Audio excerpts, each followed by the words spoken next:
I can't help myself, I'm getting the itch. But hello and welcome back to the channel, and welcome to Monster Hunter Rise. So between the interim between the open beta for Monster Hunter Wilds ending and the full release of the game in about 7 days now at this point, you know, I'm taking a little bit of a break from grinding Nebula in Black Ops 6, and I have a little bit of stuff to talk about with Call of Duty, but more of that in a minute. I didn't have a chance to play the open beta test, the second session that they did, so I could fight Ray Dow and Arkveld, so I didn't get to do that, but I still wanted to play more Monster Hunter, and I've beaten World already, so I figured I would at least, you know, chip away at my playthrough of Rise that I have going on here. And just really quick before I continue, if you enjoy this video and want to see more videos like it, then leaving a like and subscribing to the channel would be very much appreciated. Definitely going to be hitting Wilds as soon as it comes out. I'm very excited for that game, but you know, like I said, we have about a week left before the game actually comes out. So, and I wanted to hunt something that was like slightly cooler looking. You know, I'm barely in high rank in Rise currently, so I'm not super far into the game at all. But yeah, I didn't know this, but to unlock layered armor, you have to complete the hub story. So there's a separate quest chain for the village itself, and like a separate quest chain for the hub. So I guess in order to get layered armor, you have to complete the story for the hub. So that's what I'm doing now. So instead of fighting something slightly cool like a Rathian or whatever, I'm going to be fighting a bunch of goobers. So here we go. Yeah, obviously Monster Hunter World is the game that really like popularized or made Monster Hunter mainstream. You know, having it released on consoles that people actually play on, you know, helps, I'm sure. Before that, I'm pretty sure it was only on like handheld consoles and like Nintendo stuff, if I remember correctly. And then the very first time they release a Monster Hunter game on mainline consoles, it literally becomes Capcom's best-selling game of all time, and I think it still is. You figured to keep doing that, but then when Monster Hunter Rise was announced, people were super excited for another Monster Hunter game to come out, but then it was announced that it was only for the Switch, and I think I don't know if a PC port was announced to be coming later initially or not, but yeah, I feel like not as many people played this game as they did Rise, purely because it wasn't released on everything at launch, and eventually it did come to, you know, PC and then consoles later on. And I'm pretty sure the game is now on everything, and it had its expansion come out, Sunbreak, which actually looks really cool, and I want to get to that at some point. I probably won't get to it before Wilds comes out, but do I have to capture this or kill it? I don't remember. I just have to kill it. Okay, good. I'm over here beating the shit out of it with the freaking catch-up gear that they give you for when the DLC comes out. But yeah, I know a ton of people that got really into Monster Hunter World but didn't, you know, play Rise all that much, if at all. One, because again, it wasn't available on everything, but even when it did come out on everything else, you know, the graphics and the overall different gameplay style that this game has did not gel with everybody that was a fan of Monster Hunter World. And it's very obvious that Wilds is literally Monster Hunter World 2, you know, with the high-end graphics and the focus on like the ecological environment aspects. Yeah, one thing I will say, this game is not nearly as good looking as Monster Hunter World is, and it runs a hell of a lot better, though, I'll say that for sure. I also do like some of the like the elemental effects, you know, when like monsters breathe fire or like shoot ice out of their mouths and stuff like that. You know, it's more stylized and not just like realistic looking like it is in Monster Hunter World, which I think it looks cool. I think they both look fine, but I did not expect that to hit. But yeah, this game did a ton of crazy weird shit in terms of like the combat, you know, with the addition of the silk bugs. Are they called silk bugs or wire bugs? I actually don't remember. But yeah, all the moves that they added that incorporate that mechanic, and all the crazy mobility with the wall running and the zip lining and everything. It's super crazy. I like that. Speaking of that, yeah, you can also ride monsters in this game, and I'm pretty sure this is like the sort of meta for like speed running or like endgame fights, is that you go find a monster, knock it down so you can ride it, and then go attack the actual monster that you're hunting. And then you could do stuff like this. And yeah, depending on the monster that you're actually controlling, you know, they have different moves and different like ultimate moves when you fill up that little gauge on the bottom. And in the middle of all that yapping, I just realized the monster actually ran away. So yeah, obviously with Monster Hunter Wilds coming out very soon, I don't imagine a lot of people are gonna go back to this game, but at some point in the near future, if you never played this game or you never gave it, you know, a decent shot, you know, getting into like the end game and all that, I definitely recommend doing it, because this game does some really cool, unique stuff. Oh, eat shit, stupid bird. Also, I haven't mentioned it yet, but I changed the lighting in my room. I got these like RGB light bulbs that you can control the color with your phone and all that. And I want to get that bisexual gamer lighting going on with the blue and pink, but yeah, I don't have another lamp to use my other light bulb that I have, because I bought 2 of them. I only have 1 lamp, so I have to buy another lamp at some point, have the lighting on both sides of my face. So for now, we're just rocking blue, but hopefully at some point in the future, we can have the two colors so I can have that gamer lighting. Oh my god, get fucked. Yeah, this game is all about like crazy mobility. Even with the big slow weapons like the great sword, you can launch yourself into the air and do stupid shit like this. And then you miss. Oh no, I hit him. Never mind. I'm a gamer. I'm the best gamer that I ever was. But yeah, usually when there's always an expansion for the Monster Hunter game, whichever one it is, that comes out usually a year later after the game comes out. And yeah, for World it was Iceborne, and for Rise it was Sunbreak. And whenever that happens, they usually release like a gear set that allows people who are getting into the game when that DLC comes out to sort of, you know, get through the vanilla game so that they can play the DLC. And yeah, that's what I'm currently using now. Because I'm pretty sure if I wasn't using this, these fights would not be going nearly as fast as they have been. Or maybe I'm wrong, because like the damage like of a sword that you would usually have by this point, it's not like decreased by that much. But the armor I think is definitely way more effective than the using the regular game armor. Oh, he started running away, you little shit. Alright, there he goes. But yeah, basically the whole mounting system from World and that's back in Wilds was replaced by the monster riding system in this game. Which, I mean, I enjoy both of them, but I think the monster riding system in this game is a lot more unique.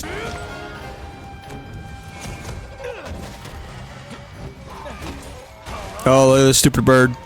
Fucked. Bird up. Yeah, in every Monster Hunter game, at least the ones that I play, you know, going from World forward, there's always this like weird gimmick that each game has in terms of like going through the story. So in World, there was the whole Zora Magdaros bit where you're fighting basically a monster that's a moving island. And in Rise, they have these mission types called rampage missions, where basically it's like a tower defense mission kind of, where, you know, you get assaulted by waves of monsters and they're way weaker than normal monsters are because you have to fight multiple of them at the same time. And yeah, I won't lie, I don't really like the rampage missions in this game. I don't know how many rampage missions are mandatory in this, but hopefully it's not too many, because yeah, the rampage missions are, I don't like them. I'll just be honest, I'll be straight up. I'll keep it 99 and round up. Now, I would love to actually wear like the armor and make armor going through the game, but you never get enough stuff from killing a single monster to make like an armor set, and there's really no point in farming monsters in low or high rank. But the thing that also sucks is that you don't unlock layered armor until later in the game, so I can't even like visually make myself look different going through the game. I'd say, yeah, so there was Zora Magdaros in World and Rampage missions in Rise, and I don't think we know if there's going to be anything like that in Wilds. Again, I don't know if the Rampage missions or Zora Magdaros were like teased, you know, pre-release or like in the betas or whatever, but yeah, in Wilds I don't think they've shown anything that's, you know, like that. Yeah, I was using Lance earlier. I'm a great sword main, if you couldn't tell, by the way. You know, you miss 100% of the true charge slashes that you don't take or some shit. But yeah, I also use Lance occasionally. I'm not good at using any weapon in this game, but yeah, I would use Lance, but it's kind of like, I won't lie, it's like boring to watch, but it's super fun to play just because you're like dashing around and like poking shit with a stick. And I think I've used gun lance before as well, but I be real, I don't remember how to use it at all, so I'm not even gonna bother. Let's hunt a Kazu. Fuck it. Hunt the foreskin monster. Oh, I activated all my dongo skills. Yeah.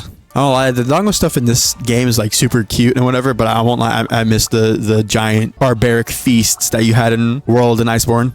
Y'all see those food animations in Monster Hunter Wilds with the bread ripping and the melting cheese? Oh my god. I like to imagine that's why the game runs like shit, not because the game is like unoptimized or like the graphics are just high fidelity. No, it's because of those food animations. And the one good thing about this game not being super intensive to run is that the game loads very fast. You know, one of the benefits of the game originally being made for the Switch. But yeah, I mentioned how I was, you know, just taking a short break from playing Black Ops 6 and, you know, doing all the zombie shit, you know, taking a break from the camo grind and all that. And during that break, I was still playing zombies, but with one of my friends, I actually did 2 of the Easter eggs in Black Ops 6, the first Easter eggs that I've ever done in this game, and I think first Easter eggs that I've done in a while in a Call of Duty game. And it's funny because we actually started like doing them backwards. So we started on the tomb and then went backwards from there. So we did the tomb and we also did Citadel. We only did 2 of them. So at some point we're probably going to do Terminus and Liberty Falls, but that probably won't be for a while. How the fuck do I get down there? And yeah, I won't lie, I didn't really do anything because I was still grinding headshots for the gold camo. I was sort of just letting my friend do the Easter egg steps and helping him when I needed to. But that's the weird thing about zombies Easter eggs is that, you know, with few exceptions, you know,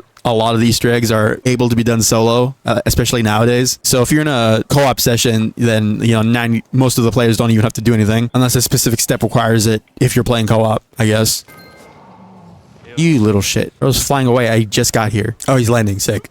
Yeah, this thing is disgusting. I don't know. What possessed Capcom to make this abomination?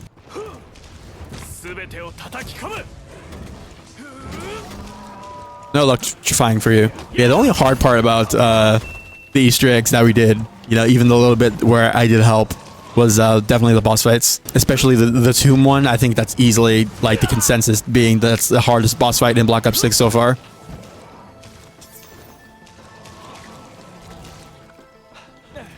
Bro, why are you so gross? Yeah, easily the strongest enemy in the Black Ops 6 Easter eggs isn't even anything in the game. It's my fucking internet.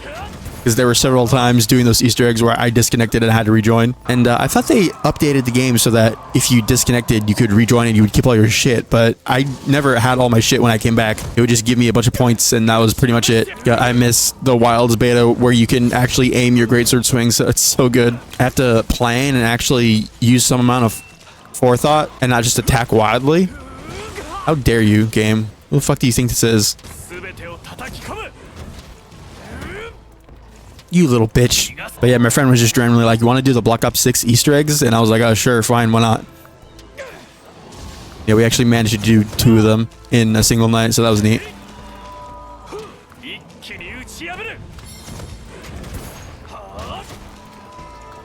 But look at the damage.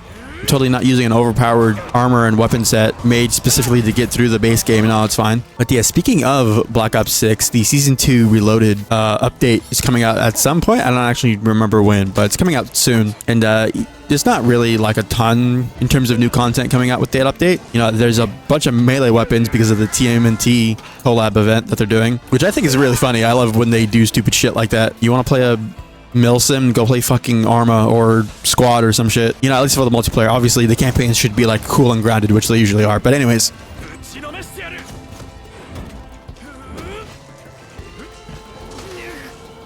Okay. But yeah, that's why they're adding all those melee weapons. The katanas, the sais, nunchucks, and the bow staff. And they're also adding a skateboard melee weapon. And also a, I forget what it's called, but it's basically like a saw blade launcher. And I think it was in Black Ops 3. That's where they said that it was originally from. So that's neat.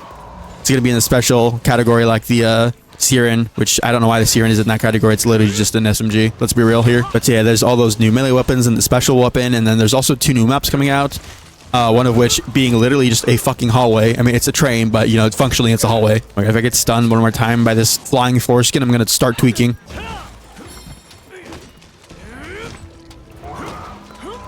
Get tackled, idiot. Fuck your war. Yeah, other than those melee weapons and the new maps, not really anything major in terms of, you know, game changes or content updates for Season 2 Reloaded. Like, can you imagine Season 3 launches and we get another zombies map? I don't know if that's the case. I don't think they've said if they're going to do that, but...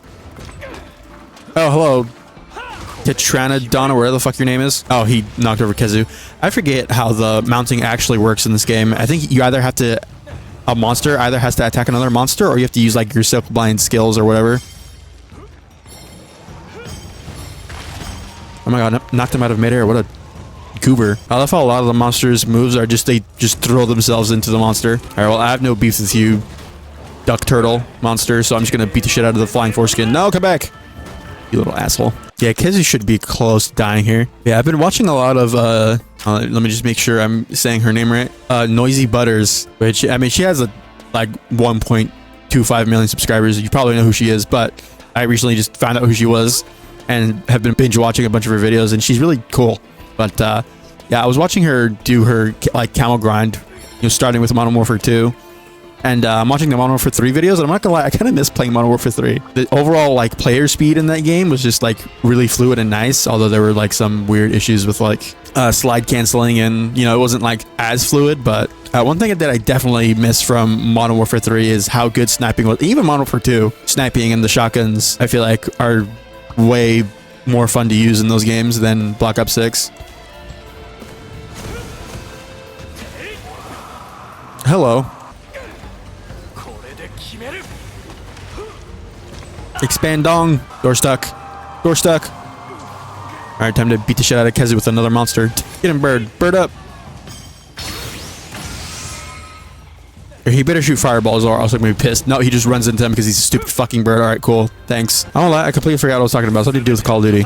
Oh yeah, I missed actually playing Modern Warfare 3 and how fun snipers and shotguns were to use in that game, unlike in Black Ops 6. I don't know what is up with Treyarch. Like, I don't want to call it a hate boner, but like their deal with making sniping like needlessly cumbersome, because even in like Black Ops 1 I know sniping was like difficult in that game, although I don't remember it being like bad or anything. But yeah, if that Black Ops 2 sequel game comes out next year and sniping is still bad, you know, I'm assuming they're gonna probably, you know, nostalgia bait people and put shit in like the DSR 50 or the ballista. Hello sir, can I help you? Oh wait, he's blind. I totally just tried to shoot a flashpot at him and he's blind. I'm not very smart. I never said I was the guild's brightest, but I have heart. That's all that matters, right? Oh, I'm being tased. I'm being tased. Cat, help me. Thank you. But yeah, I really hope that, you know, I know Treyarch is not as like willing to change their game as much as like Sledgehammer is, because Sledgehammer will literally like, oh, people don't like this thing about our game. Okay, we'll actually change it. It might take a little bit, but they'll actually change it. And I know like Treyarch has a thing with snipers, you know, not wanting to be super easy to use or whatever, but man, they're just not fun to use in Black Ops 6. I'll be perfectly honest. Like the scoping in sway and the amount of hit markers that you still get, it's just, they're not. It's not it. Like sniping in Modern Warfare 3 was so fun. Where did this goober go? You can just like run up walls in this game. It's kind of crazy. If you're like super good with the sauce, you can do like crazy shit where you attack monsters while running off of walls and shit. But yeah, I'm excited to, you know, get Nebula and then just be able to play the game freely whenever I want, you know, and not have to worry about grinding camo specifically. Because yeah, playing the Black Ops 6 multiplayer in the actual core playlist, and you know, not just instantly getting super murdered. He sleeps standing up. That's hilarious. Do I have barrels? I do. Alright, I'm just gonna send it. There you go. Wait, I forget. Do I have to... Okay, I can kill it. Okay, I keep having to check whether I have to capture a kill, because I have a quest where I have to capture something. I don't remember what it is, though. Yeah, Black Ops 6 is still really fun, but there are aspects of Modern Warfare 3 especially that I do miss. Oh, there you go. That was anticlimactic. Yeah, I really love Monster Hunter. Switching back to this really quick before I end the video. I really like playing Monster Hunter games, you know. Although the point where I usually start like waning off is when you get to the end game and you have to like grind for decorations and make like hyper specific builds, especially when they add monsters like Elytra and Fatalis, where your gear and setup has to actually be like on point. You know, mostly just doing shit like that is kind of like, or like grinding the guiding lands in Monster Hunter World.